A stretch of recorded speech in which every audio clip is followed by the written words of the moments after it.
Yeah. All right. So this one is quite a easy one, and that's why I said it won't take us too long.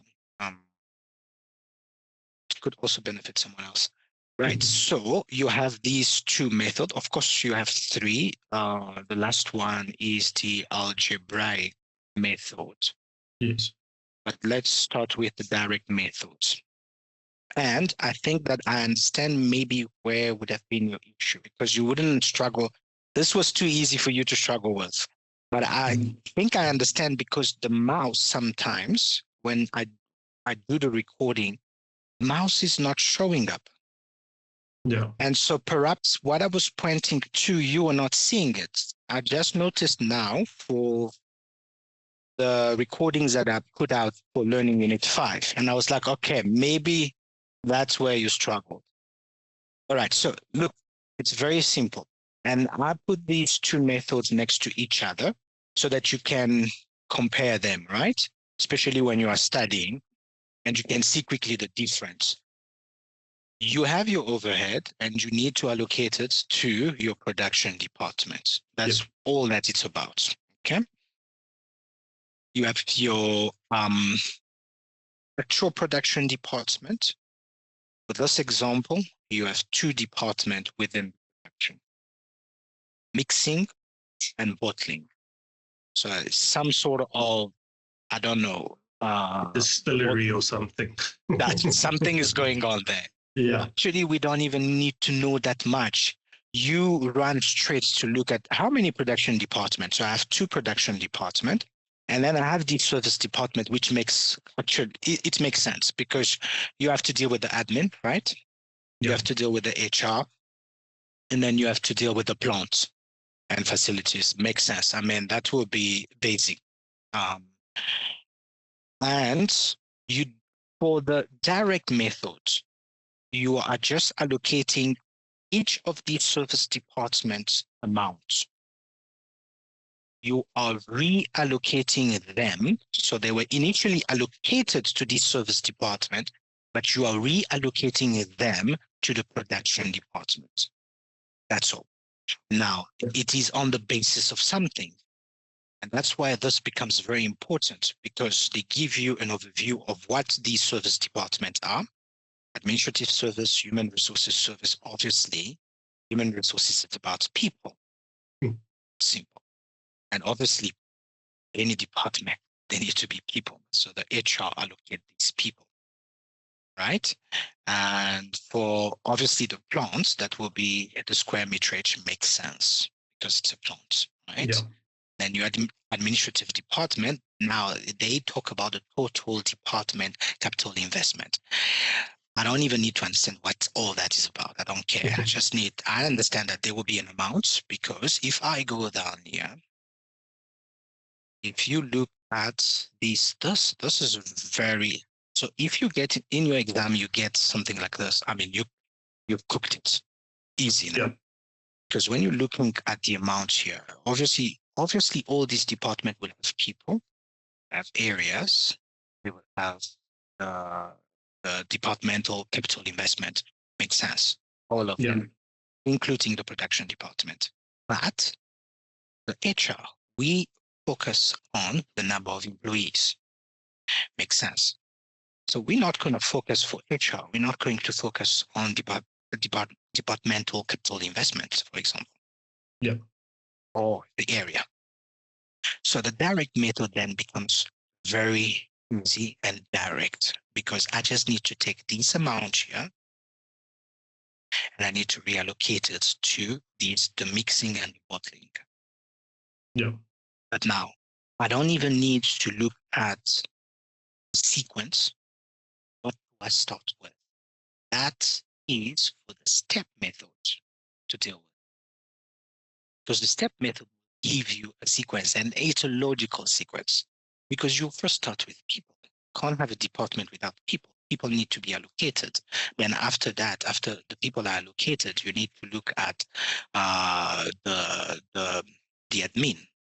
That will be second, right? What are Yeah. those people going to be doing? Right? And then you're gonna look at where would they be.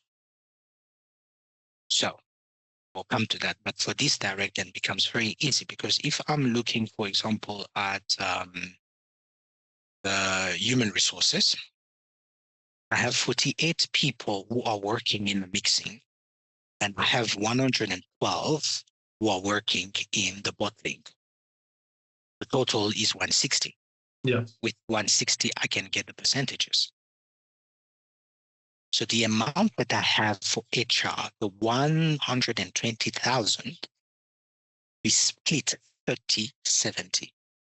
Yeah. So if you get that, that's it. So it's going to be basically the same principle. Although when you move to the step methods, you need now to take into account the other service department. You do a partial recognition. So instead of directly reallocating these amounts for the service department directly to the production, you need to give partial recognition to the other service department. But that makes sense because the admin will work with people. Also as people, yeah. The plant also has people. So we can understand why within this sequence, for the step, you need to look at what is the first step. That's all it's about. The first step, be HR. What is the second step? The second step will be administrative services. And what is the third step? The facility. That's why this is brilliant. And only management accountants can do things like this. This is brilliant. That's why I love management accounting. But they start with the human resources. Then you can't get wrong. Because once I start with the human resources and I'm done with the human resources, then move to the administrative services, move to the planting facility. Done. Okay. So, but how do I start? How do I start with the human services? Remember, the human services would need to contribute to these at the department, meaning to service department, to production department. Yeah. Total of 4. Now, I need to bear that in mind when I am looking at this. This is always, I love this one because this table is very important. Yeah. I know I'm not going to take into account these 20 because it's the service department. What I'm actually taking into account is the 30, the 10 people that are in the content facility, 48 people, and 112 people that are in boarding. You see, so that's what I only need to bear in mind here. But let me highlight this. So I'm avoiding that 20 for HR. Yeah. And I just need to deal with this 1, 2, 1, 2. So, right? But I need to get a total, right? And that's the reason why this provides you with this total 30, right? 10, 28, and 12. So I can get a total of 200. With this, I can work out the percentage.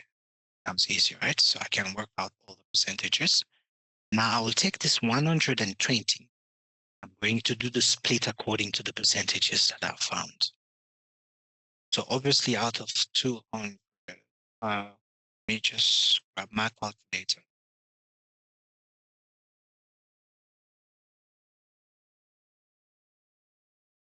And you see, it's that quick.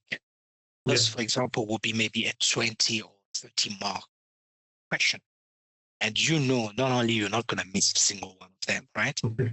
Your time is well spent. So you know that I have about 30 minutes, but within, if you're a good student, half of that you'll be done already. The rest, you just maybe ensure that you double check what you've done in terms of calculations. It's just a matter of redoing your calculations on your calculator. And then also just comparing your answer to the question to see if you've actually answered the question. Absolutely. Do not waste time. Questions that are not being asked. I know sometimes we have so much knowledge about something that we would like to showcase that I know quite a lot. Yeah, that's not the purpose. The purpose is that what are they asking me actually? So now you have this 30, for example. I'm just going to do, but it's just a generic one, right? Divided by 200. So I know it's 15%. Not when 15 tells me 15%, I don't even need to go far. Yeah. I can quickly already multiply by the 120,000 for HR. See, I can do that quickly by doing this.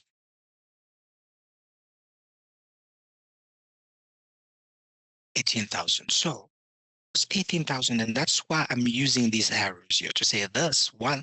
So the 18,000 for HR will go to the admin, right? Because it's the admin that has how many people? 30 people. 30. Yeah. Makes sense. Yeah. But on top there, you always don't forget the primary apportionment. It's there because that's a given again. And I like the fact that they use the word given because I've been using it for all of you to remember. This is information that is provided to you, right? So the only thing that some students forget to do at this point is that I have 18, I have 6, I have apportioned another 67 for that 67 is for the 112 for bottling, makes sense. Yeah. And that's the largest amount.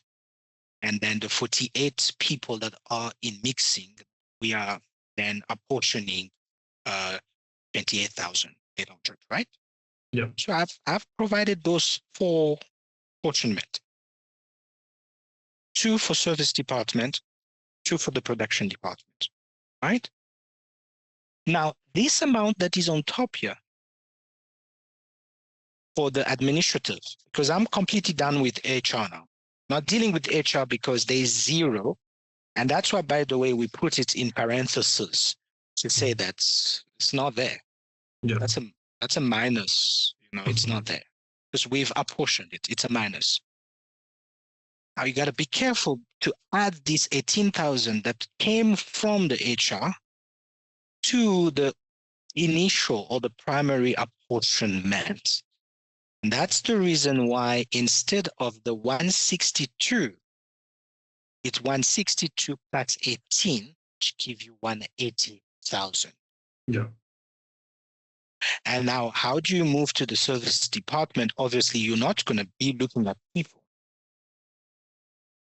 You are looking at the capital investment, and you will do the same. And that's why, for example, this calculation here, I do it regardless of the question, because it allows me to move quite fast when I do this. So for the direct, obviously this was done for the direct, don't be confused. Well, this was done for the direct because it was we're only looking at the production department, right? And so I do the split quickly. So I can see already that it's 2575, right? But here I just need to take into account now, I need to forget about for the capital development. Sorry, the capital investment for the admin services, because when I look at the admin services, I don't need to look at the area. Get about the area. That's not what is told me. Just a second here. So I'm only looking at this. And I'm not looking at this. Because HR has no bearing anymore. Yeah, HR is accounted for. But you can do it quite easily because remember that for the first one, you dealt with 2 service department. And obviously the 2 production department will always be there. So you're just minusing 1. So now you're going to look at 1 service department and 2 production department. And then 0 service department, 2 production department. That should be the easy way to think of it. So now when I look at plant and facility, let me check here. Step method, yeah. When I look at the admin here, that's why this is quite important, is that we can work out with 1 service department and the other, what are the percentages? Based on this amount here. Obviously, we will add them up. So we are looking at this one, looking at that one, looking at that one. We add them up and we found the percentages. And then we reallocate this initial plus what came from HR. We are reallocating the total.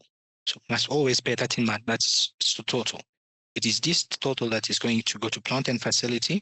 Obviously, the 18,000 for plant and facility. And we worked out also for bottling and mixing. And now, these two amounts here,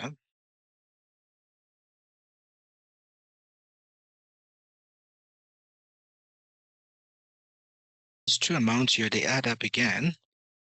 This one, that makes perfect sense because this amount came from HR. The 6,000, right? The 18,000 came from the admin services. Yeah. So it does make sense that you don't need to worry about. So once you are done with one service department, you don't look back. Yeah. Because anyway, you will find the portion of that already waiting for you. Once you are done with the admin services, don't look back. You are done. And you just need to add up these 60 plus 6 plus 18, 84,000. And we're going now to move these 84,000 into these two production departments. And what are we looking at then for plant and facility? What is the basis of our reallocation? What's your floor size? Size. Did you say size? Yes. Correct, right? Yeah. Yeah, you said it. And it's here. Yeah. It's just a size. So, but the size of what? Only these two, right? Yeah. So we look now at those two production department because those are the two remaining. What is the size area here? Here is the size area. And we can add up, and I did that already here. Oh, where is it? For the size area. It's a 25 and 75. So I think 25, 75, meaning that this amount you can divide it by 4. Right. If you divide it straight by 4, so you don't even need to waste time. So 84,000 divided by 4, because 25% is a quarter. Yeah. Remember, 25, 50, 75, 100. So 25 is a quarter, right? And if I divide this by 4, look at what it gives me. Oh, I multiplied it, sorry. Again, problem with calculator, right? Got to be careful what you're typing. So it's divided by 21. Exactly. This is the amount here. So now that we have reallocated all the service departments, reallocated them, let me check again the time. Okay, cool. And that's it. So we add up everything together, including original primary apportionment. Yeah.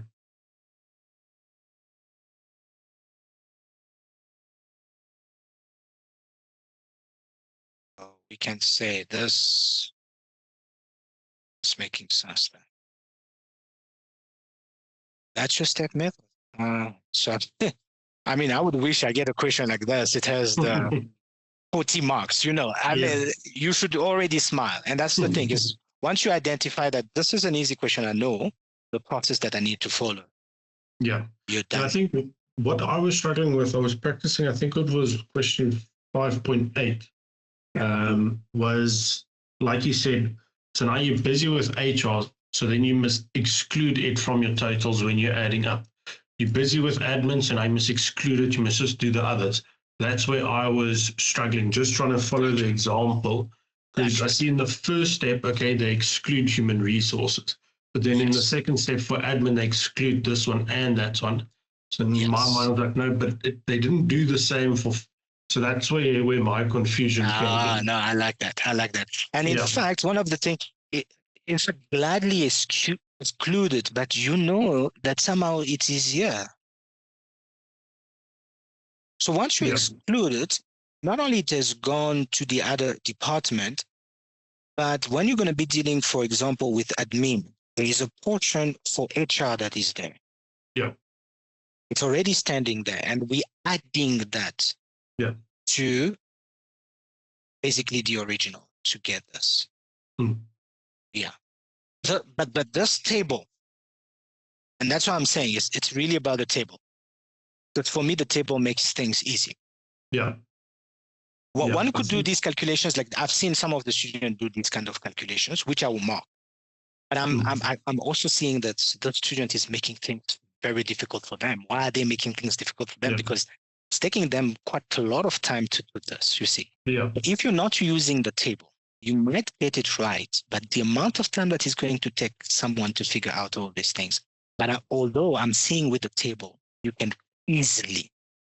Yeah, you can see where everything comes from. Yes. It's getting added to. Yeah. Yes. Yeah, I think that was also another point that I was struggling with is knowing the table, knowing the format that the answer must be in. Because I mean, just taking it back to learning unit 4 with the scheduled receipts and payments, if you know that table, it's easy to answer it. So it's just obviously, like you said, knowing the format to answer it in also makes it a lot easier. Because if you understand the table, you understand how you need to add up, subtract, divide, all sorts. Yeah. No, definitely. No, look, like I said to you, you're not one of my worries, really. I'm not really worried. But again, that's the reason why I think in 1 hour or 2, I'll share again those tips of saying it's about also I do understand your mind's frame at that time. Yeah. It's a 3-hour exam. But I'm saying the more composed you are, the more calm you are, you'll be able to kill it without problem. Yeah. Panic is a problem. And sometimes just misreading. So if you keep these bases of saying, let me just ensure I understand what they're asking of me, right? And make sure that I'm answering only that and I'm not wasting time. Yeah. Plus, I'm double checking what I'm doing, see, in terms of calculations, because you might know all the steps and the table, you get it all right, but you mess it up completely on the calculations. And as you can see here, once you mess out, again, look at the dangers here, which I really say to people, look at the dangers here. If you get this calculation wrong as you are allocating, you will never get to the right answer, right? Yeah. So let's say for the human resources, if I do the reallocation wrong, so it does just getting the mistake here would make everything that I'm going to do that will be forced. I will still give you marks for. It's not like you get a 0. No, I still give you marks because I can understand you understand the process, but you just made a mistake. See, when it comes to the calculations. But do you see how many marks that will take away from you? Yeah. If you get this one wrong, 1, 2, 3, 4, 5, 6, 7, 8, 9, 10, 11, 12, 13. That could be 30 marks that is gone. I'll still give you marks for but let's say this was a 30-mark question. It's half of it. Yeah. Half of it is already gone. Yeah. Based on a simple mistake there. Connor, I would need to jump out, really. No, I have another that's perfect. I do appreciate it. Thanks a lot. It's my pleasure. But keep well. I'll talk again after the exam. Absolutely. Okay. So I'll share the recording, though, with your friends as well. Huh? Okay, perfect. Yeah, sure. Okay, thank you. Cheers. Sure.